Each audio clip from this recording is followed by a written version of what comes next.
In the world of professional sports, players are celebrated for their talent, passion, and unique personalities. Whether it's a touchdown dance, a signature celebration, their hairstyle, or facial hair, athletes have long used their appearances as a form of self-expression. So much so that a Hall of Fame pitcher chose to retire instead of giving up his facial hair.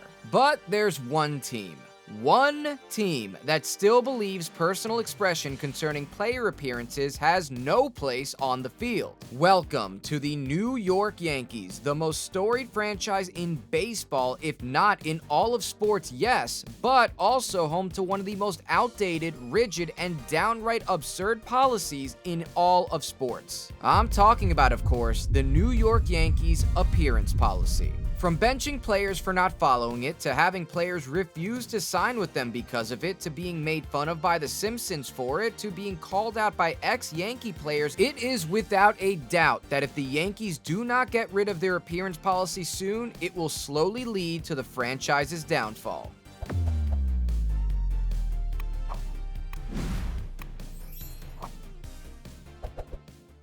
Before the Yankees implemented this as a team policy, the appearance policy wasn't enforced by teams or the league. It was actually reinforced by social customs and norms at the time, which was a clean-shaven look for men. In fact, before 1970, the last player recorded to even have a mustache during a regular season game was Frenchie Bordegaray, way back in the year 1936. Frenchie played on the Brooklyn Dodgers, and manager Casey Stengel ordered him to shave his mustache or else he wouldn't put him in the game. And then the 1970s came along and facial hair was all the rage. Felipe Alou and Dick Allen of the Oakland A's and Phillies had grown mustaches for the 1970 season, and the 34-year streak of clean-shavenness in MLB was broken. The first instance of policing facial hair came quickly after that in 1972 with the Oakland A's when Reggie Jackson showed up to spring training sporting a full beard. The A's owner, Charlie Finley, was not a fan of this but tried to pull a 4D chess move to get Reggie to shave it off. Knowing that Reggie valued his individuality,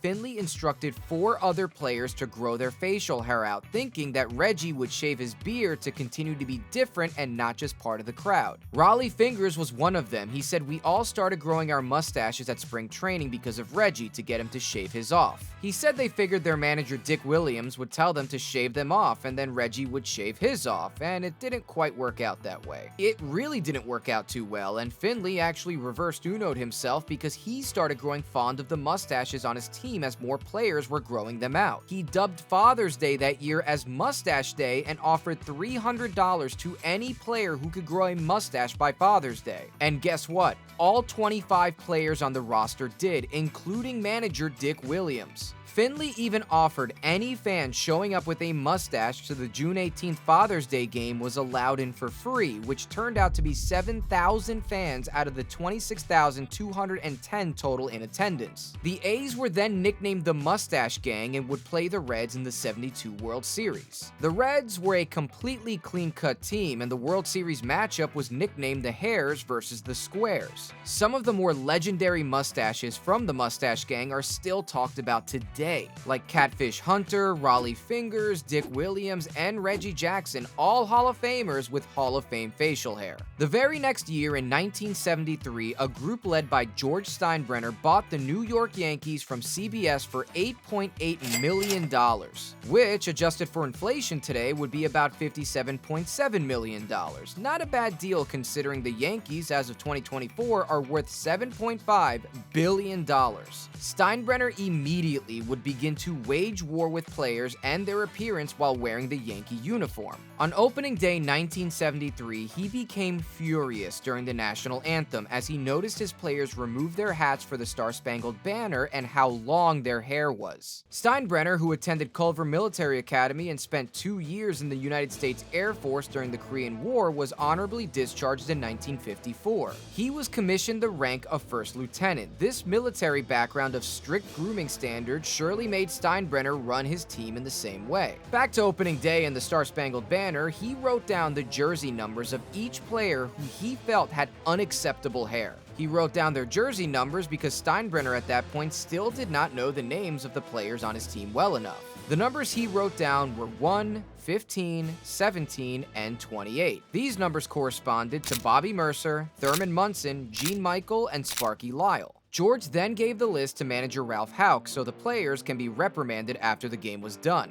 Ralph specifically told the players that this reprimand did not come from Steinbrenner, but catcher Jerry Moses later said that he read it in a manner that let us know it didn't come from him and that he didn't agree with it. This, however, did not create a massive issue with the players, as they reportedly were mostly amused that Steinbrenner didn't know their names. Just 3 years later, in 1976, the Yankees appearance policy, introduced as the neatness counts policy by Steinbrenner and Yankees manager Billy Martin, was codified. This policy originally specified that there would be no beards, no beads, no mutton chops, no long hair, and no long stirrups were to be used. It was amended later to specify that all players, coaches, and male executives are forbidden to display any facial hair other than mustaches except for religious reasons, and scalp hair may not be grown below the collar. However, long sideburns and mutton chops are not specifically banned, as Steinbrenner's main concern was maintaining a professional image for the Yankees. When Steinbrenner was questioned about this policy in 1978, he said that he did not implement this policy because he didn't like long hair,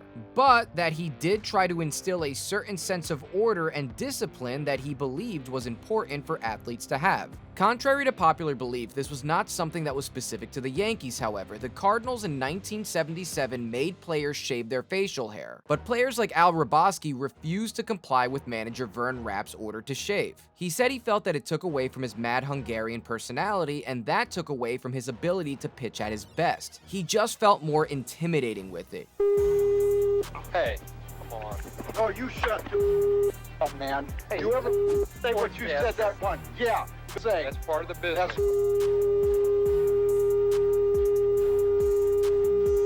Fuck me with it. You're a sportscaster as well. Yeah, you little piece of... Al grew his beard out anyway, and then he threatened to file a grievance with the Players Union if the Cardinals continued to try to force him to shave. The Cardinals owner Gussie Busch then got involved since Al refused to listen to his manager's order of being clean-shaven. He also was unable to make him shave. However, no grievance was ever filed because Busch felt it would be more humiliating to appear in front of an arbiter and more than likely lose the grievance to Al over just letting him grow a mustache. The Cardinals then lifted the ban that wasn't even a year old yet, so it was pretty short-lived. Busch did, however, warn Al to stop being so disruptive and told him that he felt pushed into a corner and that nobody does that to him. Al was then traded to the Royals in December of 1977, and he pitched pretty well for them, posting a 2.88 ERA with 25 saves in 58 appearances, so big mistake on the Cardinals for letting him go over facial hair. The Brewers had a similar policy as well until 1978. This was when George Bamberger took over managing the team from Alex Grommas. Bamberger would relax the appearance restrictions put in place by Grommas. The Reds, however, took it a step further. Reds general manager Bob Hausam put a facial hair ban in place starting in 1967, even though no Reds players had any facial hair at all since 1902. Hausam even unsuccessfully attempted to have an appearance policy implemented league-wide. The Reds policy didn't just stop at facial hair. Hausam was obsessed with making sure the Reds looked uniform and professional. According to the Cincinnati Enquirer, Hausam wanted his players to project a wholesome image that conservative Cincinnati could relate to. The grooming policy ultimately hurt them from getting a future Hall of Famer in Raleigh Fingers. Fingers was well known for his signature mustache and was a part of the Mustache Gang when he was on the A's. A free agent in 1986, he was extended an invitation to spring training by the Reds. However, he refused to shave. He stated that his mustache had become a trademark of his for the last 15 years and he wasn't going to shave it just to play baseball. The Reds GM at the time, Bill Burgesh, said that the policy was important to the Reds and that the Reds wished Fingers well and that they have had many players around here who shaved their beards off and mustaches. This ended up being the end of Raleigh Fingers' playing career.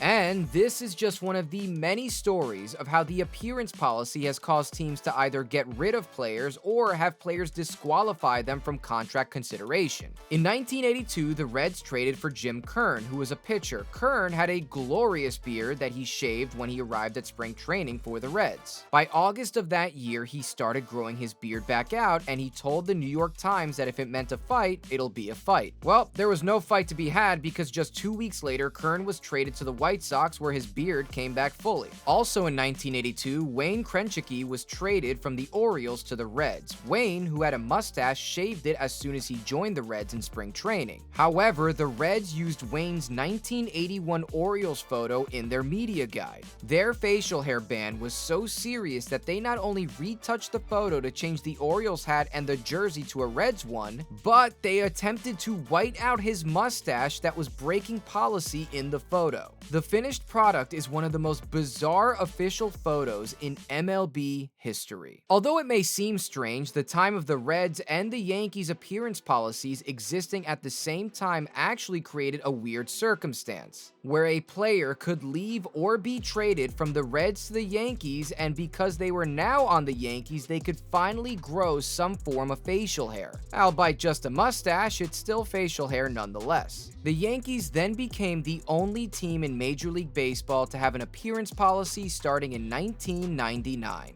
The owner of the Reds, Marge Scott, abolished the policy on February 16, 1999. The reason why she did it is because she wanted to keep Greg Vaughn, an outfielder traded to the Reds from the Padres. Vaughn made it clear he wanted to keep the goatee that he grew with San Diego. When he was asked about the policy, Vaughn said, "What facial hair policy? There wasn't one as far as he was concerned." He went on to say, "When they traded for me, they got the whole package." There were even reports that Vaughn was going to file a grievance with the union about it, but Marge Scott got rid of the policy before that happened. Then finally, in 2007, Mr. Redlegs returned with a mustache, and the Reds now have both a mustached Mr. Redlegs and a clean-shaven version of Mr. Red. But then in 2014, the Reds attempted to reinstate the appearance policy, but it did not work out. The Yankees were also not immune to clashing with players over this policy, especially now that they've been the only team in baseball since '99 to enforce such a rule. We've seen drastic changes of players coming to the Yankees who have had long hair and beards, like Randy Johnson, Jason Giambi, Kevin Youkilis, Johnny Damon, Garrett Cole, you get it, the list goes on and on. One of the earliest issues that came up between a Yankee player and George Steinbrenner was of course the case of Oscar Gamble and his afro. Gamble was known for his hair, it was part of his brand, so much so that he had an endorsement deal with a company called Afro Sheen, and he told Steinbrenner that he would lose his endorsement if he cut his hair. Steinbrenner wouldn't budge on enforcing his policy, but he did reimburse Gamble for any money he would lose from his endorsement deal.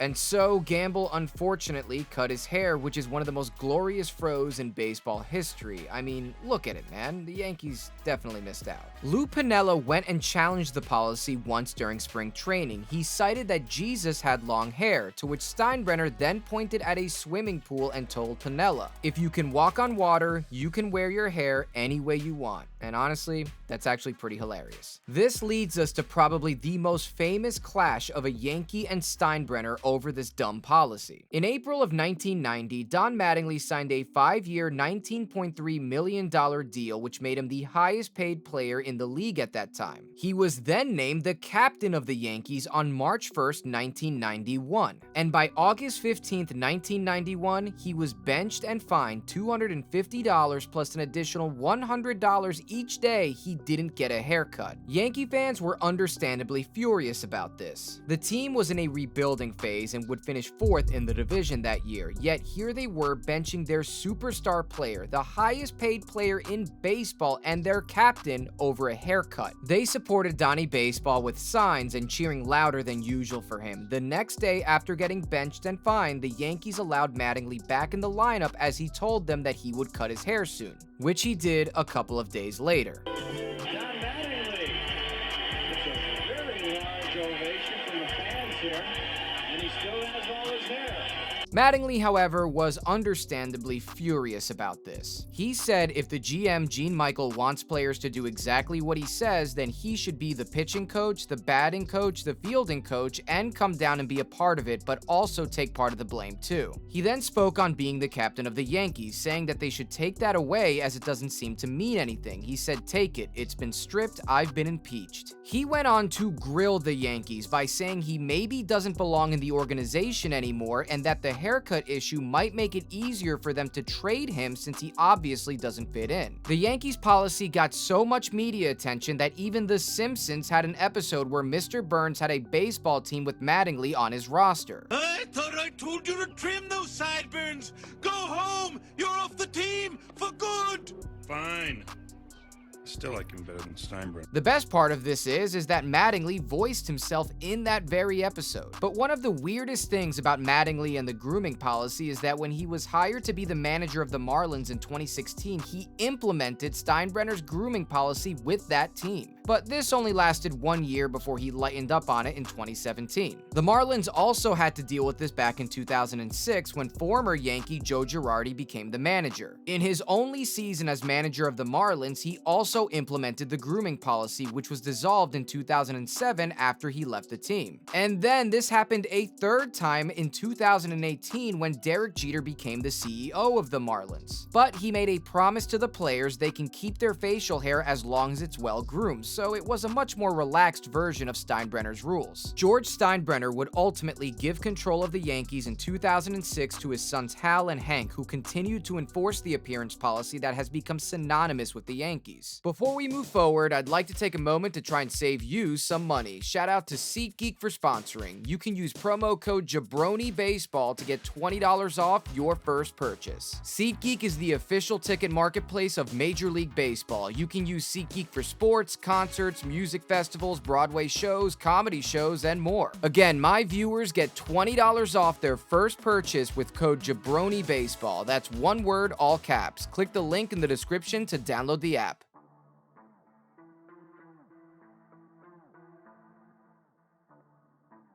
As long hair and beards become more socially acceptable, it will become increasingly challenging to convince players to shave and conform due to the team's appearance standards. Branding is crucial for players, and the Yankees' restrictions on names on jerseys and uniform appearance limit their opportunities off the field. Don't believe me? Ask Cy Young or MVP caliber players. Andrew McCutchen, when asked to shave in 2018 after being traded to the Yankees, said it would have been difficult to part with his dreadlocks. He said it's because that's who he was. That's what made him Andrew McCutchen. He had cut his hair for charity in 2015 while with the Pirates, but it raises questions about his decision if he still had his long hair during that trade. In 2013, the Yankees made an offer to free agent closer Brian Wilson. Ultimately, he did not sign with the team specifically because he refused to shave his beard. This was being that his beard was his entire brand. I mean, come on, Fear the Beard had a life of its own.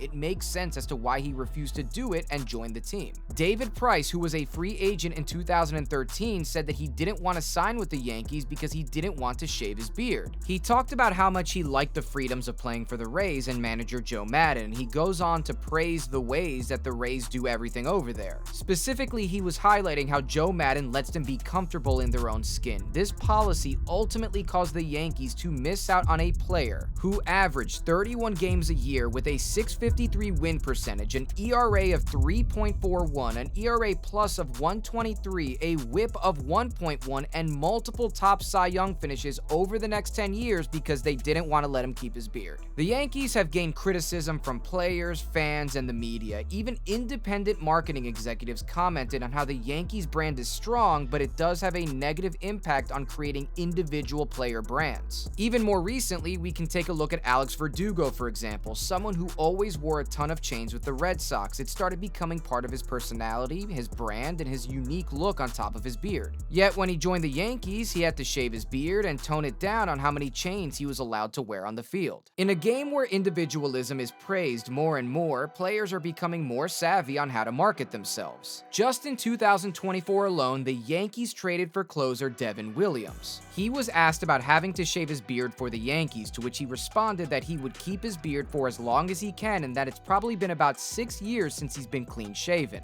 Which he did do because he initially showed up to spring training with a beard, and by the time he was throwing his first warm-up pitches, the beard was no more. Gleyber Torres signed with the Tigers that same offseason and immediately began growing his beard. And when Teoscar Hernandez seemed to be in talks with the Yanks, fans were trolling him online with pictures of him only having a mustache, telling him it would be a mistake signing with the Yankees. It is clear as day when players feel more comfortable, they perform better. In a game that is 90% mental and the other half is physical, forcing players to change their appearance to make them feel uncomfortable in their own skin can only hurt your team on the field. It'll hurt your team's ability to draw free agent stars and your ability to potentially keep your own players from leaving. If the Yankees were still winning World Series at the rate they used to win them, it makes perfect sense to not change anything. Maybe the appearance policy is working to instill the discipline that it was intended to do. But for a team that hasn't won the World Series since 2009 and were completely embarrassed by the Dodgers in the 2024 World Series, completely exposing the terrible fundamental that the team possesses, it's clear the Yankees should start focusing on changing things up a bit. And I say they should start with this outdated prehistoric relic policy of the past. On February 21st, 2025, the Yankees and Hal Steinbrenner put out a press release. The Yankees finally took enough feedback and loosened the policy to the most relaxed it's been since 1976, 49 years. It states that he spoke with a large number of past and present Yankees that spanned several eras to see how they felt about the policy over the past few weeks. It goes on to say that ultimately the decision rests with him, and with great consideration, the Yankees will allow players to have well-groomed beards moving forward, and that he felt it was the right time to do so. In a press conference the same day, Steinbrenner called the policy outdated and somewhat unreasonable, and that he has been contemplating this change for years. He said he spoke to Aaron Judge, Giancarlo Stanton, and Garrett Cole, who were in favor of updating the policy as well. However, there will be specific, quote, parameters, according to Steinbrenner. He still wants a look that is clean and disciplined. According to Garrett Cole, the only information they were given by GM Brian Cashman was that they're not trying to look like Duck Dynasty. It's Pikachu! Steinbrenner and manager Aaron Boone highlighted that a real concern was that they didn't want to miss out on any player that would disqualify signing with the Yankees because of this policy. Boone specifically said that if they miss out on one player because of that policy, that's too many. Brian Cashman even admitted that this almost cost them CC Sabathia. Because of the facial hair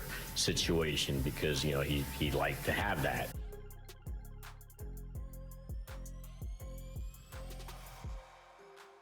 Cashman then said just in 2025, he had a non-roster invite discussion during spring training where the player's agent said that he's just got to decide if he wants to shave or not. The agent's shared back now, he's just got to decide whether he wants to shave or not.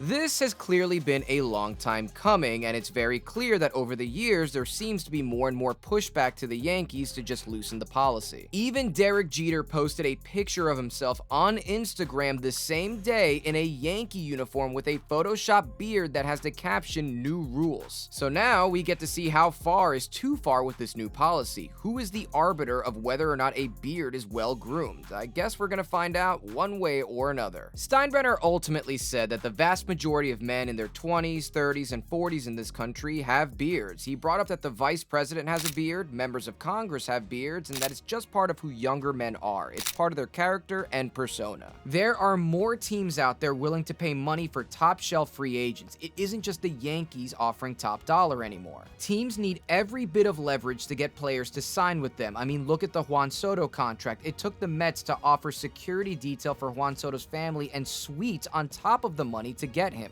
What I'm getting at here is every little bit counts, and if it's between two good teams and the same amount of money where one team wants to change your appearance, potentially part of your brand, whether it be long hair, unique facial hair, jewelry, or whatever, and the other doesn't, these things can only hurt the Yankees more and more in the future as they become more socially acceptable. Thanks for watching. If you enjoyed this video, please leave a like and subscribe. It really helps me and the channel out a ton with making these videos. What are your thoughts on the Yankees appearance policy? Sound off in the comments below, and I'll catch you in the next video.